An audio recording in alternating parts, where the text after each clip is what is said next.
So of course, weight loss, fat loss, it's the beginning of January. Everybody is thinking about it, but especially the middle-aged women, Mhm. all of us 40s, 50s, 60s, we tend to battle that extra weight a little bit more than, of course, when we were in our 20s and 30s, and the weight would just fall off after we dieted for 2 days. So it's a little bit more of a struggle right now, Mhm. but yet it's totally doable. So, Natalie, you've been a guest on the podcast. Well, we did a joint podcast before, but you're back on because you're really an expert in the area of fat loss, especially when it comes to midlife. I mean, hence Yeah. your podcast, Midlife Conversations. Like, this is what we need to talk about with these Yes. ladies that are struggling, right? Yep. And it seems to be the struggle bus, especially for midlife women, because we were raised in the 80s, the 70s, early 90s, and it was a whole thing. I mean, body image has changed a lot over the years. I mean, we were the years that started all the plastic surgery. We were the years that grew up with moms on diet tab. We were the ones that we were in this whole diet world. So it's this thing that comes back and seems to haunt us, especially every New Year's, like, oh, resolution time. It's time to put it on the list. It is. And, I mean, not even so much resolution, but I think the way that we feel after the Mhm. holidays, it's almost like, okay, that was the straw that broke the camel's back. You Mhm. had too much wine, you had too many cookies. And now that weight that you really have been battling for the last 6 months to a year, now, okay, that scale went up a little bit. Now it's really starting to bug Yeah. you. And now you realize, what, I need to take charge in the new year and really get this weight off just so you can look, feel, and perform better. I mean, it's Yes. not just about aesthetics. It's not about impressing anyone else. It's about how you feel, how your clothes fit, and then really Mhm. even staving off disease and Yes. and helping you live longer. So it's so interesting because when it comes to fat loss, I truly have a different approach than any other person I've seen out there in the fat loss industry. I'm not just about this is what we need to eat, this is what we need to restrict, this is the workout we need to do. Now, yes, I became known for fitness and nutrition. Mhm. However, the method that I've used to help over 250,000 women, and I say release the weight, I don't even like to say lose the weight because that implies we're finding it again. To Yes. release it is quite different. This is not about just being stricter, just pushing yourself harder, giving up this specific food group, following this trend of diet this time. It's truly a shift of foundational concepts, of shifting underlying beliefs. And when we do that, it changes everything. It's kind of like building a house on unstable sand. You could build a dream house and it's going to collapse without that right foundation. Now we have been built. We are tough. We are Gen Z, many of us. Some listening are probably millennials, Gen Z. We're tough, maybe older. And we think we know a lot of things. And I want to point out that all of our thoughts have got us to right now, right here today. So if you are on that struggle bus again and you are navigating weight loss once again and thinking, okay, this is creeping up, I've got to navigate it. I'm tired of navigating it. I'm sick of dealing with it. I would encourage you to listen on because truly it is about changing that foundation that changes a lot for us. And that's what I love about you is that you don't just, oh, here's a cookie cutter diet, here's some Mhm. exercise to do, you'll be good. You're getting deep, you're getting into those beliefs. And I see that with my audience. I see that with my patients too, that Yeah. sometimes that's the sticking point. We could be doing all the things. We can be optimizing their thyroid. We got them on the bioidentical hormones. They're doing great on paper, but why can't they lose the weight? Yeah. And oftentimes, do you find it is about that mindset?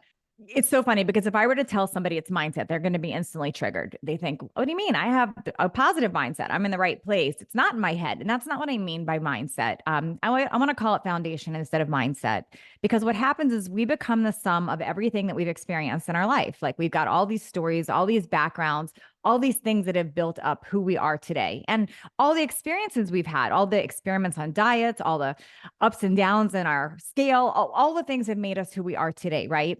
So we have this strong foundation that runs around 24/7 in our minds, in our body, in our belief set that we start approaching new things with. And we wonder why we don't have change. Well, we can take on new actions, but we're not fixing that foundation. We're not fixing that. So we've got to go deeper before we can fix that. And when I say go deeper, I don't mean I'm going to get you crying with the tissues and we're going to go back to your childhood. That's not what I'm talking about. But we have to really redefine some things. I'll give you a few examples. When people ask me what I do, I say I kill fat. And they say, okay, fat, we kill fat. And I say, yes, but fat to me stands for false assumed truths. It's a belief set we've been carrying for years and years and years.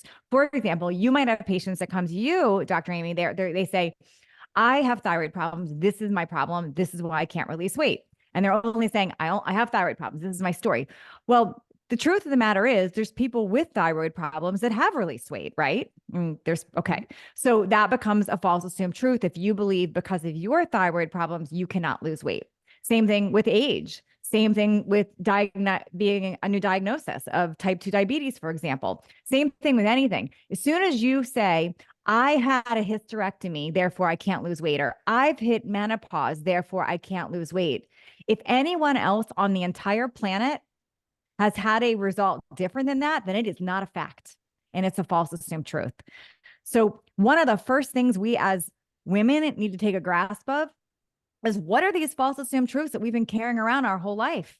And how do we fix those? Because if you truly believe that that is your stop, then you are creating a self-imposed stop and there's no way to break through it. I can give you the most perfect diet. I can watch it 24/7. I can push you on the workout. You can get them on the best protocol doctor-wise, but it's not going to last if we don't fix that false assumed truth.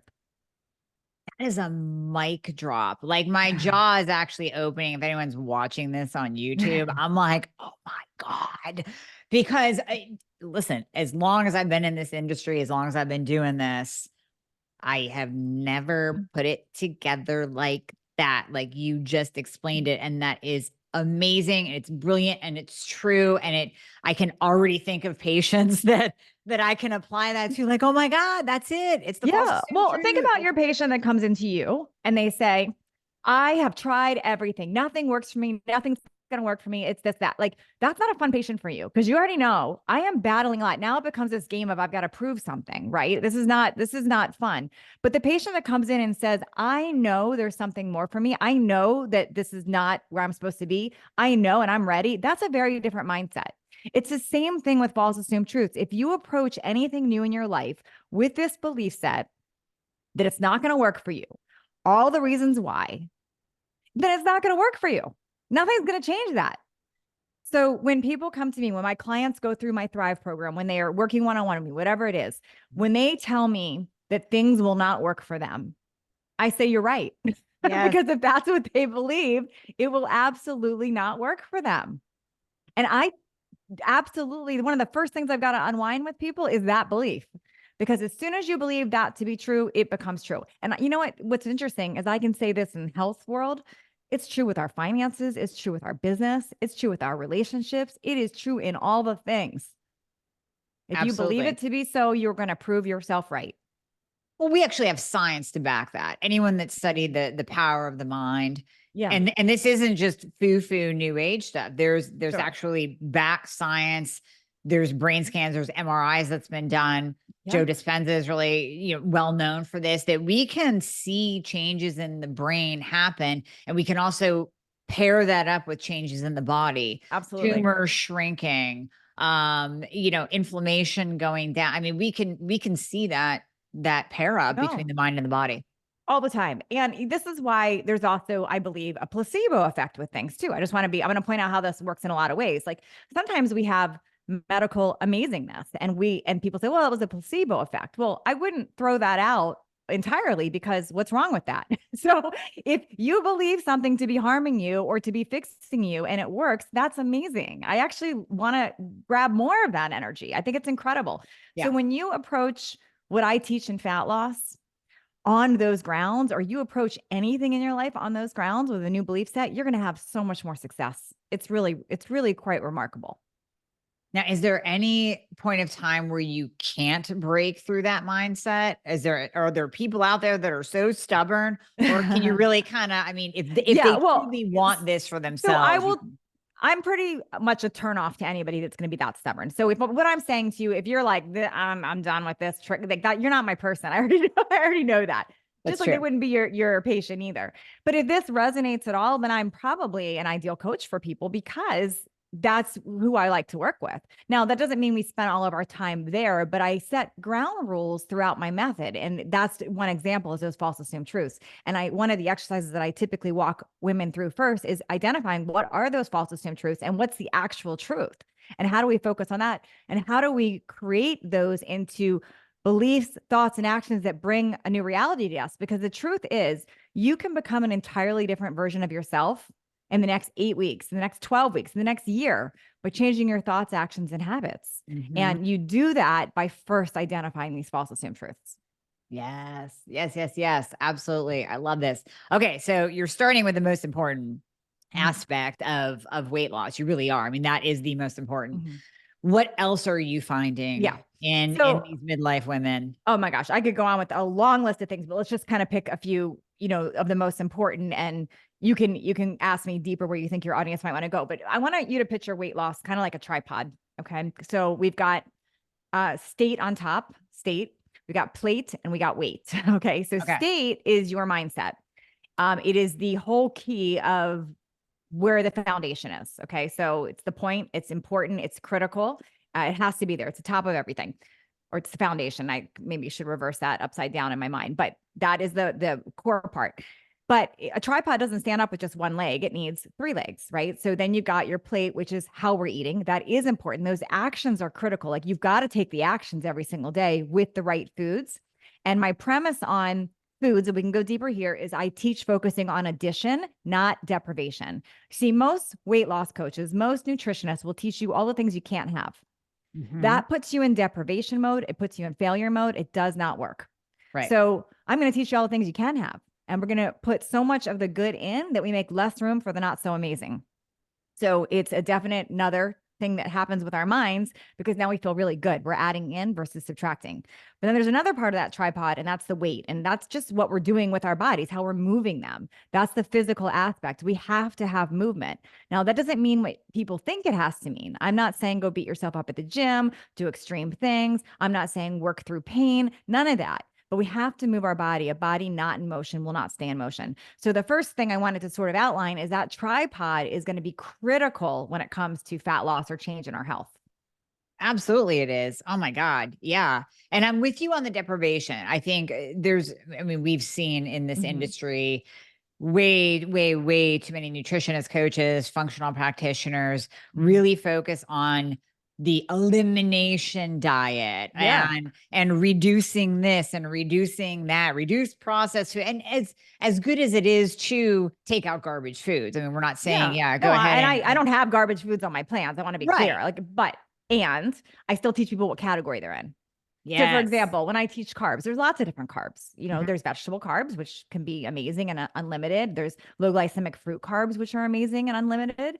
There's starchy carbs, which we can pack on a lot more calories in, but they're still nutritious, like yams. And someone might argue that grains can be good. I'm not a huge fan of grains, but that could be an argument one way or another. But then there's things like muffins, cookies, cake. Now, those are still carbs. Are they the ideal carb? No. So that they're the not so amazing carb. So what I do is I teach clients, I teach people that go through my method, how do we fit those things in so we can actually have a life, but we don't make those the primary focus. I love that. I love that. And so going out to eat, that's a Mhm. big one. I mean, all the ladies want to go out with the friends Yeah, of and maybe course. have some drinks. So how do you Yeah. incorporate in living a life, living a Yeah. normal life and being social? So I teach everything lifestyle based. It's very important. And I think it's a huge red flag if you ever come across any nutrition plan that's not lifestyle based because temporary, it's not the goal to learn something and then be done with it. That's not the goal. The goal is to change your habits and what you're doing so it becomes so routine and regular your body's craving it and you want to continue. So we want to make things simple, easy and fun. That's rule number 1. Things have to be simple, easy and fun. Yep. So I teach everything in a way that works in lifestyle. So anything that you learn to eat, you should be able to easily at a friend's house or at a restaurant be able to work that in. So is it realistic for me to say never have wine? No, that's not realistic. That would be deprivation mode. So instead, I say work it in. Now, wine is not technically a carb, right? But I would count that as a carb in the same way it reacts in our body. So I Mhm. would say Like if wine's a thing, then we're probably giving up the starchy carb. We're going to maybe have some vegetables and protein and a healthy fat with that, but not have the starchy carbs with that. And wine is also a trigger for other not so amazing foods. So if I meet you out for dinner, Amy, and we have a couple glasses of wine, we're much more likely to order the nachos and cheese. Where if Right. we order the healthy meal first and then maybe sip on the wine, it's a little different. So it's little things like that that make it work into a lifestyle. And if to piggyback off what you said, if anyone is working with a nutritionist that totally pulls out all alcohol, and I always mention Andrew Huberman's podcast where he dives into Mhm. the alcohol conundrum and what it actually does to your Yeah. body. And I respect that. I admire that. And there's truth in that we don't want to pound our Yes. bodies with poison essentially. But I love that you are taking into account that we are human. We are Yes. not perfect. And as much information as we bombard our minds with, we know that alcohol is poison, but it's still fun every once in a while to do. No, exactly. No, I'm not personally a drinker. Yeah. However, I'm not going to say I never, ever, ever, ever I'm going to have an amazing cocktail. If you're like, hey, I made this amazing cocktail, you want to try it? Right. I don't personally love what alcohol does for my body. I don't recommend it. I'm not saying, hey, let's all go drink a lot.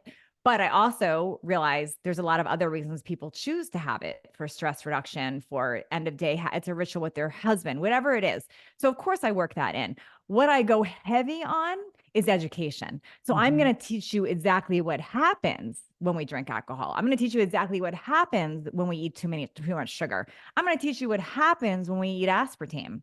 I'm going to teach you what happens with food glycation. I'm going to teach you so you have the oh, I get it. Not just you can't have seed oils. Here's what actually happens to your body when you have seed oils regularly and then go in the sun. Things like that.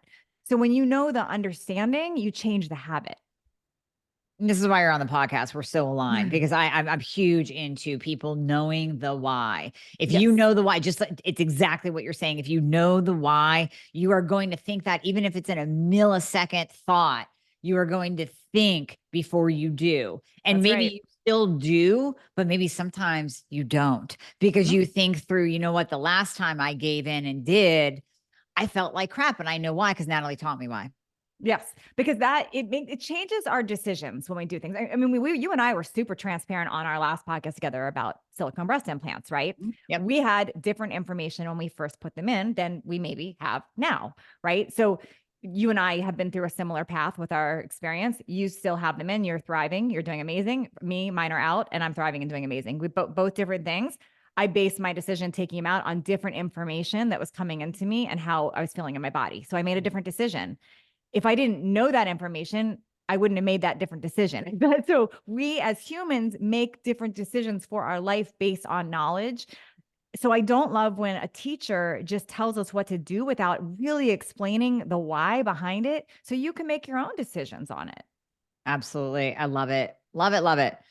Okay, midlife ladies, I see a lot of low protein intake. Are you Yes. seeing that Ugh. too? Oh, yeah. Okay. So, okay. So we have is Dr. Gabrielle Lyons, who I believe you know too. We'll Yep. say that we have a chronically under muscled problem, not an over fat problem. And I do believe that we are under muscled. I think what happens as we age is we are not progressing, we are not challenging ourselves, and we are losing muscle, and then we're going lower on the protein too, and our body's not utilizing things exactly the same. So protein is key. It's important. It's the first ingredient I line up with our meals and our food. However, I'm going to say this. I'm going to say this. I have changed my stance many times on how much protein. So I'm Yeah. going to say, and it depends. And it depends. Okay. So if you come to me and you say, I work out all the time. I'm trying to dial this in, get into my ideal shape, whatever. I'm probably going to tell you you need to be eating about your body weight and protein grams a day. Okay, that's Right. what I would advise. I'd probably advise you that. I would probably. However, I don't know that I'd advise somebody that has 70 pounds to lose. I don't know that I would advise somebody that is brand new to working out. I don't know that I would advise that to somebody that's not working out at all. So it really truly comes to, and it depends because excess is still going to get stored as fat on our bodies. And if eating your body weight in grams of protein a day becomes an excess issue for you, and you're not actually utilizing that, then that becomes a problem. So it comes back to an it depends. There's a lot of nutrients I want us to get in to really thrive in midlife. I teach aging well. I'm not personally a fan of being on a carnivore diet or giving up all fruits and vegetables. I think we need those nutrients. So I'm Mhm. going to want people to get those in. So if that doesn't leave room to squeeze in all the extra grams of protein, I'm going to be aware there. So I don't have a set, like you have to have this body weight amount, but we got to be making sure we're having enough. And many of us are not having enough. You look at a standard American diet, and I know most of your listeners are more educated than this, but I bet there's some listeners right now that will even say that for breakfast, they had a banana and oatmeal and yogurt. Okay, Yeah. great. You had the banana oatmeal. And how did you feel an hour later? Probably hungry because we were Mhm. heavy on the carbs and sugar, very low on the protein, very low on the healthy fat, and we were not having low glycemic stuff. So protein becomes important. You'll notice if you have a higher protein meal, lower glycemic carbs like vegetables or high fiber like sweet potatoes, and you have some healthy fats, you're not going to be as hungry an hour later. Mhm. Absolutely. Yeah. Now, what is too low for you? What's your bare bones cutoff with the protein grams per day? I wouldn't say, I'm not going to say a gram number, but I'll say Okay. I want you having at least 3 solid servings of protein a day. Okay. So I'll say that would be my bare. I'm going to still push people a little higher, but remember, I'm dealing with weight loss and fat loss. So people are not coming to me that are in the 5 or 10 pounds. I can help those people, but Mhm. when you've got the 70 pounds to lose, 50 to 70 pounds to lose, me pushing this high protein agenda does not necessarily work so well. So I'm going to say, let's focus on your 3 main meals, having a higher amount of protein. Might Exactly. not be the exact specific answer you're looking for, but that's how I would advise them. Well, no, where I was going is I will call out most of my listeners and my Yeah. patients that are listening too, that they will say, "Oh, I get in enough protein." I go, "Really? All right, how about we write it Oh, down?" yeah. And Okay. then they write it down. And even though they are getting in 3 servings, it's like 2 ounces Okay, of so let's go. chicken. Okay, let me give you, like, for me example, I'm having at least 30 grams 3 times a day, at least. So I'm automatically getting in about 90 grams no matter what. There you go. Okay, then I'm Yeah. adding in protein pre and post workout when I work out. So yeah, so ultimately I am getting about my body weight in protein. So that's what I do. So yes, in that case, if I see what you're talking about. But no, if you're having like a bite of a protein bar and you're like, I am getting in my protein, or you're having an egg and saying I'm getting in my Right. protein, Yeah. One no. egg. Yep. Yes, that is not correct. That is not going to be enough. Right. Correct. Yeah. And I want to drive that point home to the ladies too, because if Yes. you're not getting in enough, your body's not going to burn No, fat. absolutely not. Yes, It's you were just right. not. And I noticed, like, you and I had dinner together and out when you were out visiting here. And the first thing you and I and your husband and mine, who are all fit, we looked at the menu, and our first thing is, what's the protein? We're all Yep. looking, that's our first go-to. What's the protein we're ordering? And then what are the sides we're going to do with it? Right. That's how we all literally looked at the menu. Yeah. Exactly. Mhm. Exactly. So, piggybacking off of that and tying in the fact that many of our listeners here were born in the 80s, 70s, and Yeah. 80s, or were raised in the 70s and 80s, the starvation mode Oh theory, gosh. right? We heard that back then. Don't let your body go into starvation mode or it will Hmm. hold on to fat for dear life. Are you seeing a lot of your women, your clients Okay. So starving themselves? yeah, yes and no. So Okay. let me go. Okay, so it's not as extreme as what we were told 15 years ago, that like your body will eat all its muscle if you skip a meal. Like that's not. So I want to back up a minute and explain the idea of eating every few hours came from our fitness era.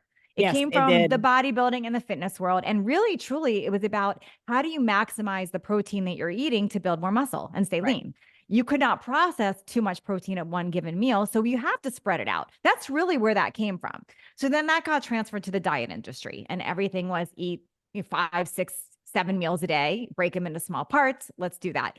Okay, what happened was that doesn't work initially for people, because if you're eating a highly processed food diet, way too many calories, and you break it down to smaller meals like that, you are going to lose weight over time. What happens over time, though, is that has become less critical. And what we've noticed is people start eating too much. And now you're hungry all day long, and you're secreting insulin all day long. And Right. you're never in this state of fasting, which is a problem. Okay, because when you're secreting insulin, you're not burning fat. So we Right. don't want to be eating all day long and grazing like a cow, or we look like a cow. I'm just going to put that little out there Yep. into the universe. I'm not a fan of that all day long. Okay, so that's number one. So then where does fasting come into play and what should we be doing? Well, I'm a huge fan of giving our bodies breaks, longer breaks, lots of different ways to do it, longer breaks between meals, because when you are not eating, you're not secreting insulin. Okay. And you're giving your body a rest and you are in fat burning mode. So that is good. So how do we do that? Well, number one, we spread out and do less meals. So I'm a fan of, instead of eating 6 meals a day, can we start with 3? Or can we do 2 even? I'm good with that too. 2 or 3 meals a day, maybe the small, low grade glycemic, just protein snack, something like that. Maybe. Can we do longer spans at night? I like modified fasting. Can we go at least 12 hours or 13 hours or 14 hours between dinner and breakfast? Gives your body the break. Now, Yep. that being said, if you don't eat for one day, if you fast for a day, is that going to put you in starvation mode? No, it's not. It's giving your body a break. Now, if you're doing that as a weight loss tool, as I'm just not going to eat this week, that's called an eating disorder. So that's Yeah. not a good idea. I Right. don't suggest that. I don't know if that answers your question, but that's really what. But no, we're not, by skipping a day or skipping a meal or going too long, we are not putting ourselves in starvation mode or slowing our metabolism down. Do you find that women do tend to fast too much? Like they jumped on this intermittent fasting train and they're fasting like guys do? I don't personally find the fasting problem too much with women. I think there's a lot of questions about how to do it properly. Mhm. What I do find with women is not eating enough, like Yeah. really not eating enough. So they say, okay, I'm getting my meals in, but they're truly not eating enough. And I'm talking, they're having 800 calories a day and they think this is their plan. And that 100% will slow down your metabolism over time. Your body will adapt and think, oh, this is what we're living on. And now when you do have those days where you eat normal or eat more, you're going to store a lot more. So that is a problem. We are slowing down our metabolism by doing that. I have one patient that was actually told to eat 900 calories a day by her practitioner that she Yeah. was with before she came to us. So Oh, now we have to literally fix reverse things. diet or yeah, we have to It's fix her all, yeah. metabolism. And unfortunately, I have some clients that come through my program and I can see that. So anyone that comes through my programs, we do an extensive intake form because I need to, and whether I have 500 people or 100 people in a group, Mhm. I read those forms. I do. My team does. Mhm. We look through them. I'm looking for these signs and I customize live calls based on what I'm seeing. And Love it. every time, every class, there's a few people in there, they're like fighting with the last 5 pounds or, and they're the ones like the scale's not moving, the scale's not moving. And I'll look and this is what they've done to themselves. Yeah. They've, and it's a hard thing because I've got to teach them, do you want to age well long term and fix this?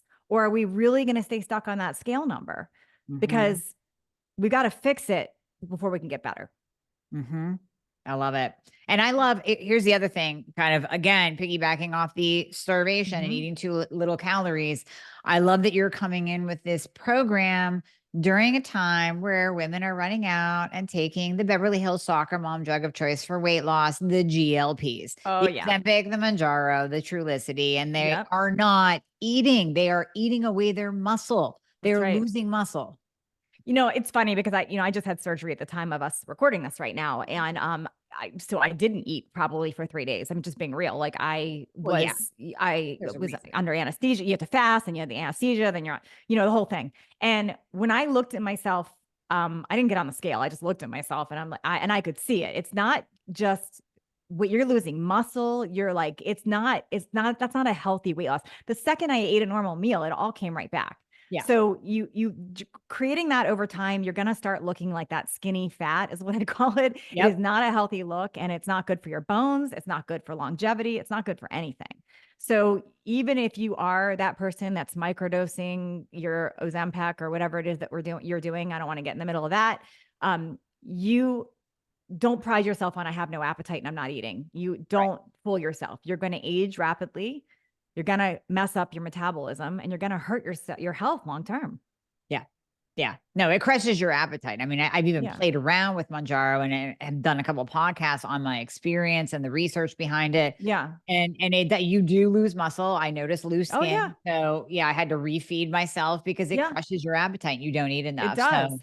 So So I really like the first thing I started really looking at after my surgery is like, I had to get that protein back in. How do I get, and adding in more fat, adding in more of those things to balance that out, because I wasn't trying to like be that, oh, I lost all this, whatever, because I'm not eating. That's not what I'm looking for. But I do know that inflammation, that unhealthy fat gain, all of that, you want to lose that. Absolutely. I'm all for that. But there's healthy ways to do it. And then there's the not so healthy. And I call that the starving yourself not so healthy. And I honestly think it's an eating disorder. Honestly, it's just another category of an eating disorder.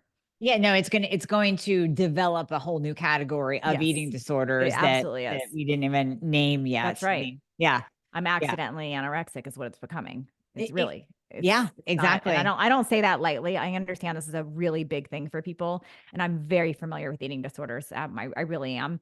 In fact, I actually don't take people in my programs with known eating disorders because I do think they're better suited working with their therapist or somebody fully trained in that. Mhm. But I'm all too familiar with them. It's close to home for me. With family, I've been around this, so I don't say it lightly. But disordered eating is dangerous. And if you are listening to this and any of that is resonating with you, I am going to encourage you to talk to somebody that really can help you through that, because you might feel like a cool like control thing initially, like I've got this, but it will deteriorate your health, and it does harm you. Absolutely. Absolutely. Well, I would even argue that what you're doing with your clients and in this program, you're able to take those with, like you said, not a full-blown eating disorder, but with this disordered eating, these disordered thought processes around food and what they A should thought be eating process. and should, Yes. Yes, and absolutely. absolutely transform them and reshape how they even Yes. view food, right? Yes, if they're open-minded, and I'm going to always say that, like I will, that's my preface with people is you got to be open-minded to me as a coach, because I'm not about a people pleasing coach. And let me explain what I mean. A Yeah. lot of coaches are really good with the clients that come in and say all the things that are wrong in their life. They say, you're right, that sucks. I don't do that. You know why? Because me saying you're right, that sucks does not support or help you change. It doesn't, and it I'm embeds no, that thought. no. So I'm going to help you decide, do you want to fix that? And if you do, let's get a plan together to fix it, and let's focus on creating that. So people, they either love me or they don't want to work with me. I'm just going to be That's how fully I am real. too. Yeah, Yeah. that's But yeah. I tell it as it is, because I'm Mhm. there. I see the best in people. I see what their possibility is. I see their potential, and I will push hard. I will help them get there. They have to want it for themselves too. Yeah, see, we're the same person. You just have dark hair, I have blonde hair. We're Yeah, the I same. know. I know. It's weird that I just met you not too long ago, because I feel like I've known you my whole life. I know. I know. It's funny. Seriously. I'm I love sending you it. pictures of my boobs yesterday. Like, who am I? Yeah, I mean, we got that going. But no, on that note, since you brought it up, your explant surgery, and we're just Mhm. going to tease a little bit here. Okay. I Yeah, will let's be do it. doing a full episode Yeah. on Natalie's explant journey because it will be the best report experience, the whole thing that you've ever heard when we're talking about BII. It's wild. But It's but wild. you ended up losing some weight. I did. So here's my deal. Okay. So speaking into weight loss. Okay. So Yes. before I got implants, I was 19 years old. I'm 52 right now. Mhm. I remember my exact weight before I got implants at age 19. Okay. Um, And I was healthy I wasn't like a scrawny little thing. I looked good at age 19. I was a Yep. teenager. Um, Years and years go by, all these things. I have implants. We'll tell that whole story another time. But I've over 33 years had five sets of implants over 33 years. Mhm. I had an autoimmune disease. I do have an autoimmune. I had a lot of things that happen in my world. Year and a half ago now, about a year and a half ago now, I was 20 pounds heavier than I am right now. Now, no one would have looked at me and said I'm overweight. I was fit. I had abs. I'm fit. Right. I'm strong, but no one would have looked at me and said that. Now, I was having some health challenges. I was having some things, and in my teachings, because I am a believer in, I don't believe in false assumed truths. Let's get to the root of this. I don't take no for an answer. I knew something was off with me, not just because of the weight, because of a lot of the ways I was feeling. So I started wearing a glucose monitor, which is something I would encourage a client that's stuck. Like I'm a detective. I want to get to the root of things. Yep. And I had some serious blood sugar things happening. And the answer I got from my first Western medicine doctor was, oh, you're headed towards type 2 diabetes, metformin, all the traditional stuff. And I said, no, that's not my reality. I know that's not what's going on. So I dug and dug and dug and dug and dug. And that's a whole nother episode to figure out what was going on. But I did step by step, layer by layer, detective work, which is what I do with clients too, getting to the root of the root of the root. First, it was working through making sure my diet was fully back dialed in. I was doing all the things I teach.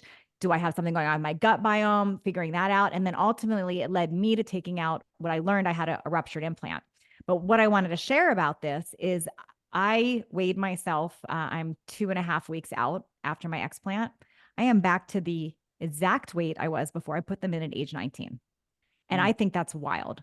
And that is not, I don't look weird. I don't look anything. I don't look like scrawny, nothing like that. Oh. I still look strong. What I've lost is inflammation. What I've lost is the excess stuff that my body didn't need. It wasn't me.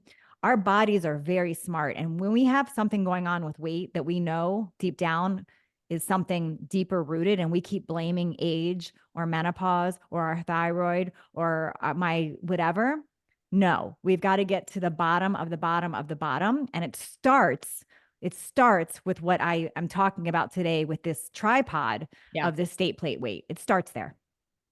Yeah, I love that. And your results have blown me away. They blow me away. My eyes. I didn't expect it. Honestly, I wasn't going into that trying to lose weight. That was not my goal. Right. It's just one of the things. But with that weight release, because I don't want to, I would have been fine the 20 pounds. I'm fine. Either I felt good then.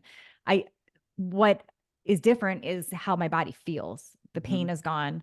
The inflammation is gone, a lot of that. So there's more to weight loss and weight release than just a way that it looks. If it's not the healthy stuff for you that you're carrying, we've got a lot of other problems going along with it. Yeah. And a lot of things that we're chalking up to other things is not that. Yeah, absolutely. Now, I would say someone should work your program, go through everything first before they jump to, okay, I need to lose weight. I'm going to go get my breast implants taken out. I am not a fan of just go. No. And I would say the same with everything, honestly. Yeah. When women say, oh, I just need to go fix my hormones. Well, have we done this other stuff first? Because that's going to change. Your hormones change as you clean this stuff up. Right. Yeah. Okay. So I look at it as like, if you picture a really clean body of water, okay, picture a really, really clean body of water, like beautiful, pristine, clear blue water. And I throw one piece of trash in. I can see exactly what the eyesore is there. I know exactly what the problem is, that piece of trash. Now, if I have a really dirty, mucky body of water, lots of stuff going on, and I throw one piece of trash in, I can't even see that piece of trash. It just looks a mess. So what happens is when we don't have this stuff dialed on first and we're just trying to skip steps, oh, I just need a prescription. Oh, I just need to fix my hormones. Oh, I just need to do a parasite cleanse. Oh, wait, no, just need to remove my implants. Nope, it's not that. It's not just one thing. We've got to start with cleaning up the pool, and then we start plucking if things aren't changing. I love that. That's perfect. Yes, 100%. Ding, ding, ding. Yes. Yeah. Exactly. And what's funny, Amy, and I see this come up because I've been very vocal about removing mine. And you know, of all people, what I was going through deciding. Like I was not enrolled at first. Like I was like, this is not, it's a hard decision. Really close on this, talking about this. And our last episode, I hadn't decided yet. And what's interesting to me is how many women have said, because they see my results, now they want them out, but I'm cautioning them to not skip the steps. Yes. It's still a major surgery. Right. Right. Absolutely. Yeah. No, I'm so glad that you shared that just kind of came up in this conversation, because it just seeds for the next podcast, and it just gives women something to think about. Yeah. Okay. We've talked about food. We've talked about thoughts. We've talked about exercise to a point. We haven't dive more into that when let me mention a quick thing on that. So okay. And we're going to have to do like a part 2 or do a class together for people to go deeper here, because I already know this is going to be a whole nother level here, but I'm going to say, let's just start with the 2 takeaways I want you to have listening about movement. There's 2 words that are really important: progression and intensity. Now, we have to be progressing what we're doing to change our bodies. And that's a period after that. End of story. You have to be progressing. If you're doing the same 3 sets of 12, you did 20 years ago, and you're saying your age is the problem for not changing your body? No. The reason you're not changing your body is you're doing the same exact thing you've been doing year after year after year. You have not progressed. You've got to challenge yourself. Same with the word intensity. Intensity does not mean go be an Olympic athlete or go be a sprinter. It doesn't mean any. Intensity means you are making it challenging for you.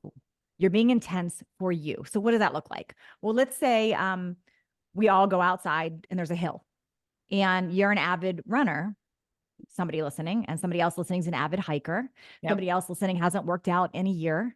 Somebody else is a couch potato, doesn't even walk. Like, we've got all different levels, right? And we Yep. go outside, and my runner decides that she's going to run up the hill as fast as she can. Okay. Because she's used to running flat. Right. And my hiker decides instead of hiking up the hill, she's going to jump up the hill, like do jumps up the hill. Okay. And my person that's never worked out in the last year or even walked around the block goes out and says, I'm just going to walk up the hill no matter how long it takes me. We're all being intense. It's whatever is intense for you is what's challenging you. And that's what helps change our body. So when I go to a gym or I'm watching women work out and they say, I put in, 60 minutes a day and I do the elliptical for an hour and then I weight train for this and I've got a trainer and I do Pilates and I do CrossFit and they're telling me all the things and how much time. It doesn't mean anything to me. Are you progressing and are you being intense? That's what changes your body. Oh, that's so good. That is so good. And that allows everyone to come in and be active and not feel the pressure or the stress of, oh, I have to go do CrossFit. That's I right. have to go to the gym an hour a day. That's Like, right. no, you don't have to. She's giving you permission that you don't have to kill yourself at the gym. Yes. I love that. I love that. No, I do teach people clearly. I give them ideas of how they can do it, but it's those rules. Yeah. And honestly, you could change your whole body in 5 minutes a day if you're committed to it. If you don't believe me, go to try to do pull-ups for 5 minutes straight, or go hold a plank for 5 minutes. Right. That would change your body. No, I'm Right. not saying that's the workout to go do, but what my point is it's not about the time. It's your progression and intensity. Right. Exactly. I love this. Oh my God. Can we go deeper? All right. So I think we need to do some kind of interactive class workshop for all the listeners so that Let's they do it. can, yeah, we need to do this because Let's there's do too it. much information. Okay. So I have a series of interactive fat loss classes coming up, but I want to do one specific with you and your audience. And I think that's what we need to do. That way we can talk to your audience, take them on live, answer their questions and go a lot deeper. Okay. So we're going to plan this out. It's going to be soon. So for all those listening, if you're catching this beginning of January, we are going to put together something in the next week. We will announce the date, we'll announce the time, and we'll announce the website that you're going to go to is fixyourweightloss.com, and that will give you access to the class that Natalie and I are going to set up. Oh, did you just say pictureweightloss.com? Fix your weight loss. weight loss. Wait, that was an available URL. I love it. I love that. I love that. My team just sent it over because I'm like, we need to do something here. I love it. Fixyourweightloss.com. Let's go. There we go. All right. Sounds good. I'm excited. So check the show notes, anyone listening. If you're listening to this, February, sorry, but you still got a ton of great information on the podcast. But if you're listening to this within the beginning of the year, then check the show notes. We're going to provide a link so you guys can join us on a much deeper dive into everything weight loss in midlife.